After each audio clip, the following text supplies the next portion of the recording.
नाव अंकिता प्रशांत नाडी. नमस्कार, माझे नाव मीनाक्षी सुरेश गंगर, इयत्ता 9वी.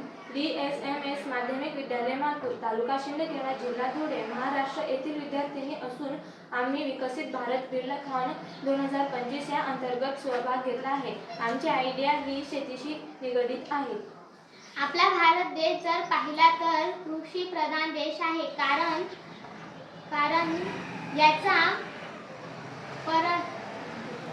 याचा मुख्य घटक शेती व शेतकरी आहे.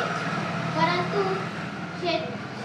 शेतकरी अनेक कारणांमुळे शेतकरी हताश, उदास व शेतीबद्दल उदासीन होत आहे.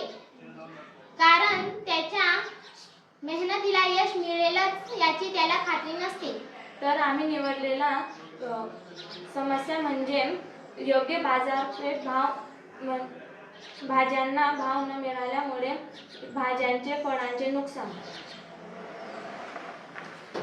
याच्यावर समस्या योग्य परिणाम शेतकऱ्यांचे मोठ्या प्रमाणात आर्थिक नुकसान होते. 2. शेतकरी कर्जबाजारी होतो. 3. शेतकरी आत्महत्याचे प्रमाण दरवर्षी वाढताना दिसते. 4. शेतकरी उदासीन होऊन शेतीपासून दूर होण्याचे प्रमाण वाढते. 5. योग्य बाजारपेठ दर न मिळाल्यामुळे भाज्याचे फळांचे औषधी भाज्या फळे वनस्पतींचे मोठ्या प्रमाणात नुकसान होते. 6. अनेक वेळा शेतकरी कांदा टमाटा व इतर फळे भाज्या रस्त्याच्या कडेला टाकून फेकून देताना दिसतात. उपाययोजना भाज्या पालेभाज्या फळभाज्या फळे औषधी वनस्पतींचे निर्जलीकरण करणे व टिकविणे. प्रोसेस तर हे समस्या परिणाम टाळण्यासाठी आपण सकारात्मक पाऊल उचलणे अत्यावश्यक आहे. हे प्रोसेस करण्यासाठी फळांचे भाज्यांचे पाण्याचे प्रमाण कमी करून त्यातील आर्द्रता कमी करणे म्हणजे हे जास्त काळ टिकेल व ही प्रक्रिया सोपी होईल.